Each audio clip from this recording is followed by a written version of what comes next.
guys. So ayan po, kararating lang po namin kagabi galing sa namin bakasyon. Naudlot po yung bakasyon namin dahil may forest fire po. So umuwi po kami. Nakarating na kami dito sa bahay mga midnight, 12:30 AM last night. At ngayon po, ayan, ang malaki po ng aking bunga ng ampalaya. Harvestin po natin. Kasi yun ang aming ulam mamaya. Ayan, ang dami pong lalaki. Nakakatuwa po pag umuwi ka na ganito yung yung garden mo, di ba? So ito na po yung ating basket. Saka paglagyan natin ng ating mga ha-harvestin mamaya. Ang lalaki pong bunga. Nakakatuwa po. Ayan. Ito pong lalaki. Ayan. Malaki ng bunga. Ayusin pa natin kasi dahil wala kami yung sanga-sangaan yan bumabagsak sa pupunta dun sa kabilang bakod sa kapitbahay natin. So ayusin natin yan. So madami yung gagawin, madami nating ha-harvestin. So yun ang aming ulam kasi favorite naman nila dati. Gusto na kahit si Kuya Lu. Si Bunso hindi siya masyado sampalaya dahil lasang weird. Mapait. Pero kinakain naman pag sinabi kong hindi masyadong mapait, tinatry niya. So yun naman. So, mag-harvest po tayo. So yan po, mag-harvest po tayo ng aking ampalaya. Ayan. Ampalaya po, ayun ang lalaki. Mahahaba. Ayan. Magluluto po tayo ng ginisang ampalaya with eggs. Ayan po. Marami pong bunga. Ayan.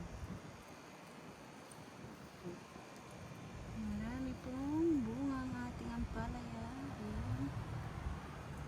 Sa baba, ayan po.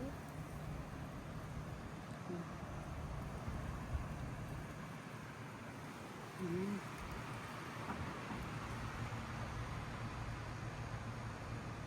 Pati mga pipino po madami. Ayan, mga bunga. Ang tataba po ng pepino.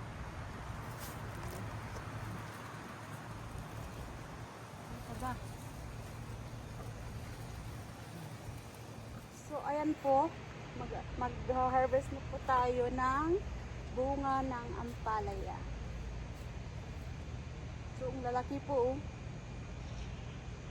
pwede na po ito. Ayan, ayan, lalaki. Sarap ito sa ginisang ayan, lalaki. Woo! Hey. Ayun ako nasa nandun sa ito may taba pa. Aray.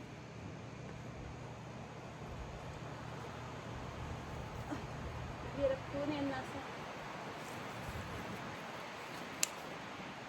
Yung laki ng pepino.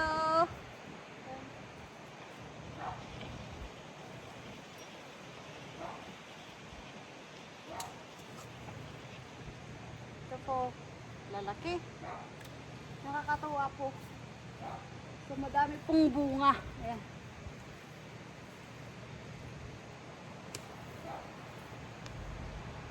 Lalaki. So madami pa dun sa likod yung bunga. Hindi ko ma-reach dito. Punta tayo dun sa sa side. Ayan po, medyo ng basket natin, oh.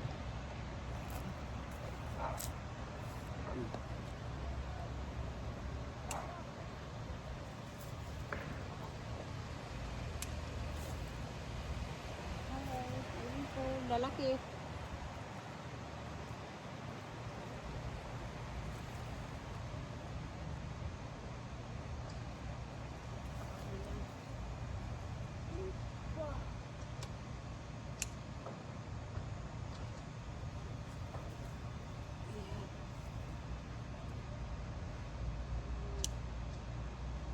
Ang dami kong palaya.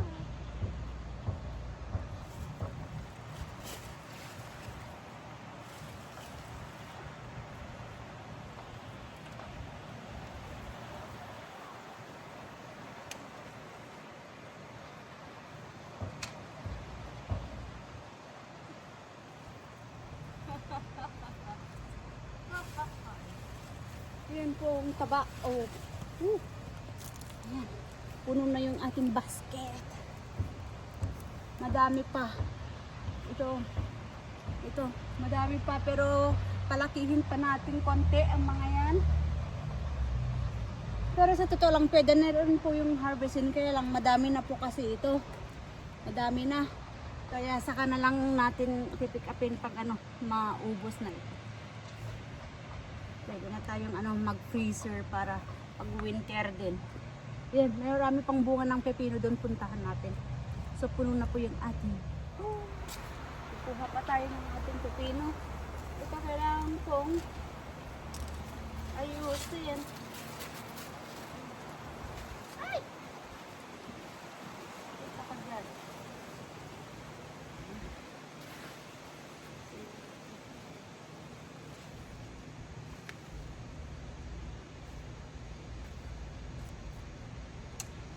Bunga ng pepino.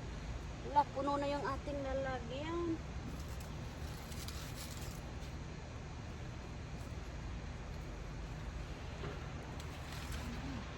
Yan pong lalaki. Puno na. Puno na natin para hindi ma-stress yung halaman. Para hindi po ma-stress. May isa pa kanina dito.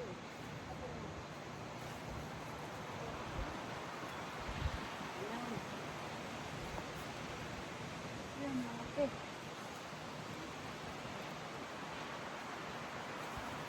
Madami pang bunga. So, madami pang bunga ng ampalaya natin. Dahil, tingnan niyo po. Wow! Ang dami. Nakatuwa mag-harvest. Ano po? Madami pa tayong harvestin after few days. Ayan po. So, andito naman po tayo sa sa harap. Mag-harvest po tayo ng ng kamatis. Kailangan natin ng kamatis para sa panggisa natin dun sa ampalaya with eggs. So, kailangan natin ng kamatis. So, itasin kasi may mga hinog naman na tayo.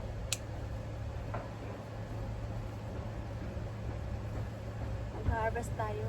May mga celery pa rin po ako dito. Yung celery natin pwede na rin ma-harvest.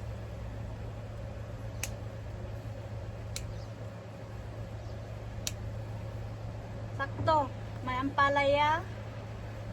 Bumili ako kanina ng itlog. Ito, may tanim tayong bawang din. Bawang, saka sibuyas. So, ayan, ito na lang. Itlog lang yung wala.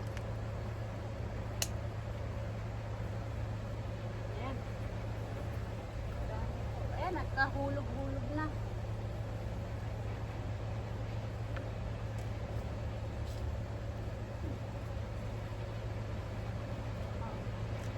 May mga hinog.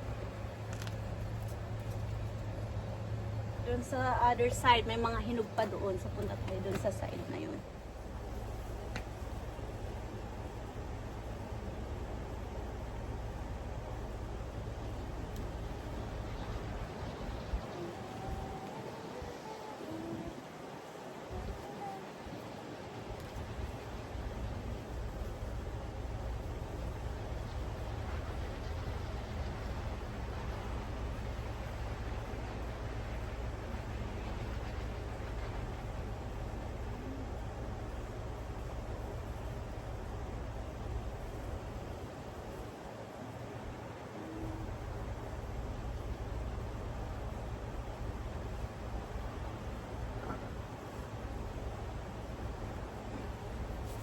So, ito po ang ating na-harvest na panggisa natin doon sa lulutuin natin.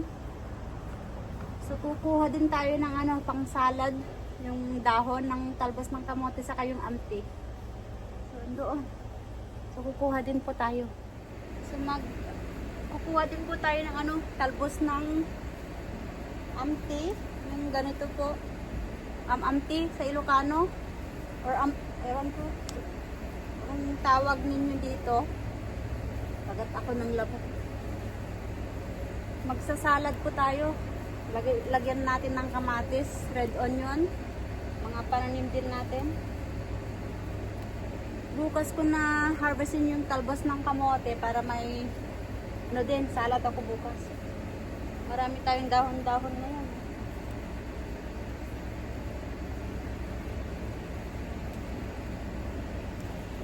Kuha tayo ng pang-ulam. Ayan, para hindi na tayo tatakbo pa sa grocery.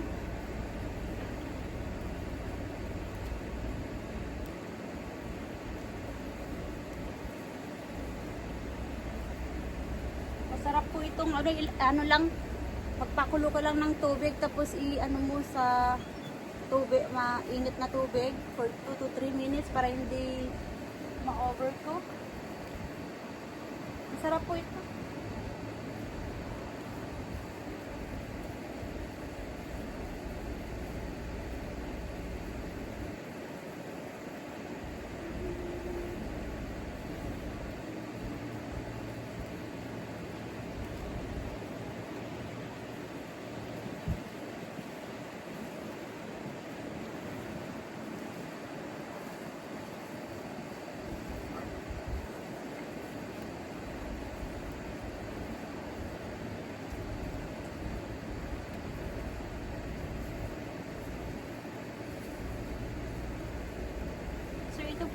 Ito po yung bunga ng amamte, yung ganito. Yung may purple. Hindi ko alam kung nakakain. Tikman natin.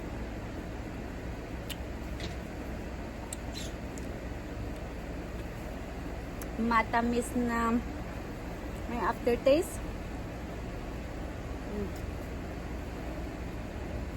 Hindi ko bet. Hindi ko bet yung lasa, pero matamis.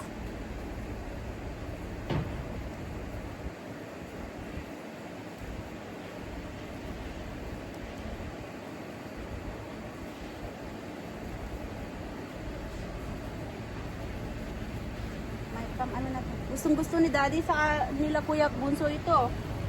Lagay natin dito. Punta tayo dun sa kabila. Kasi madami pa doon.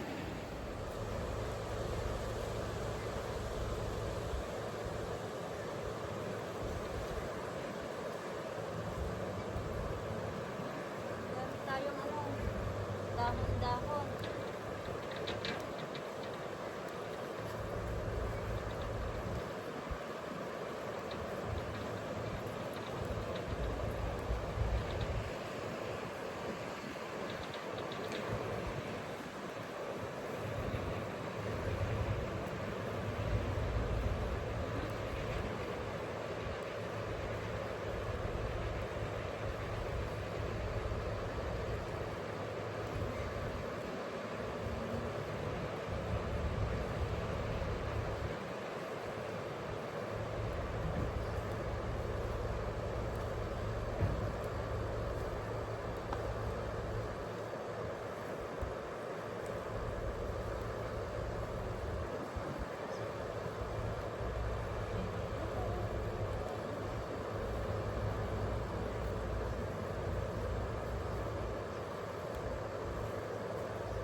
Yung harvestin.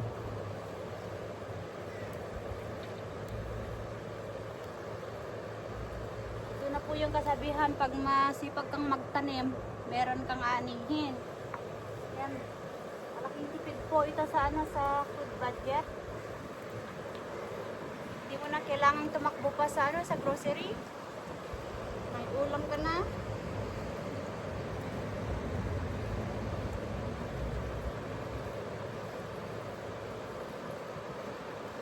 Yung gustong-gusto ko. Maliit lang po yung garden ko, kaya sana magkaroon ako ng malawak na garden dito. Tamnan.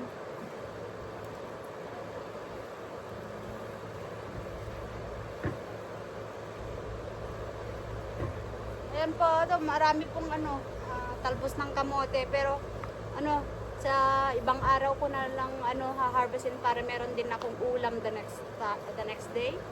So itong dahon ng amte para uusbong ulit. Tanggalan natin ng dahon.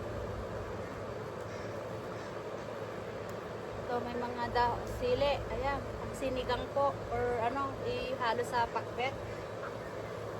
Kasi meron naman po tayong ano, tanim na ampalaya sa talong. Ayan, may mga ano din po diyan sa kabila. Ayan.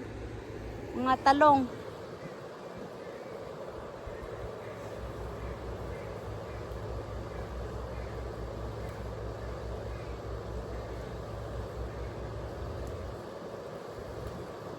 Na-harvest na po yung ibang ano, bunga ng pananim ko.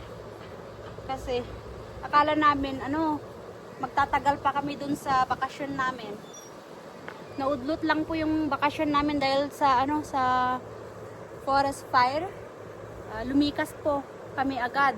Pinalikas kami agad. Dahil ano ang bilis lumaki po yung ano, sunog sa gubat. So kaya napauwi kami ng maaga. Kaya ito, may umuwi kami na may ha-harvestin. So ayan. Buti hindi na harvest lahat ni Ate Winnie.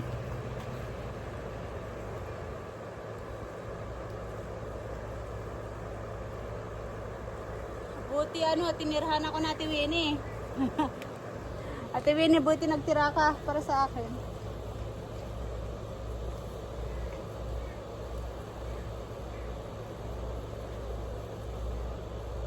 Ayan. So, na-harvest na po natin yung iba. Itong mga talbos ng kamote. Ayun, gusto kong harvestin yung talbos ng kamote pero sa ibang araw na lang. Kasi ano, ayan, may mga talong eh. Kunin natin yung talong. May bisitang darating. Talong.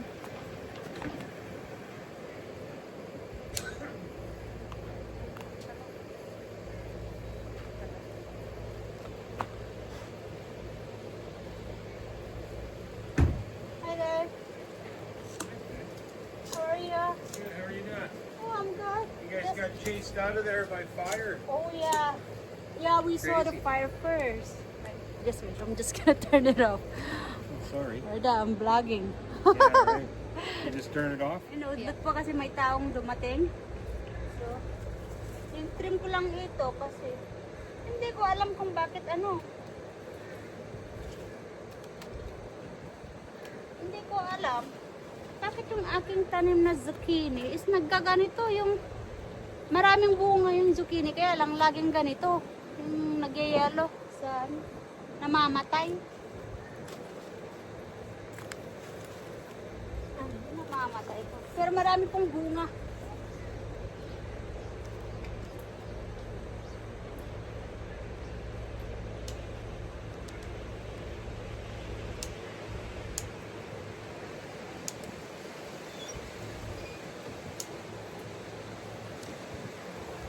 Matutuwa yung aking mga pananim kasi I'm back again. Ayan. Inaantay nila ako. Ayan. So, meron na po tayong puno na ito. Ayan. So, ayan. Ang ganda po ng ano natin. Pananim. Ayan. Puno yung basket natin. Tapos itong ano, kamatis, eggplant. Saka yung dahon-dahon natin. So, ito po yung ating mga na-harvest po. Ulam natin.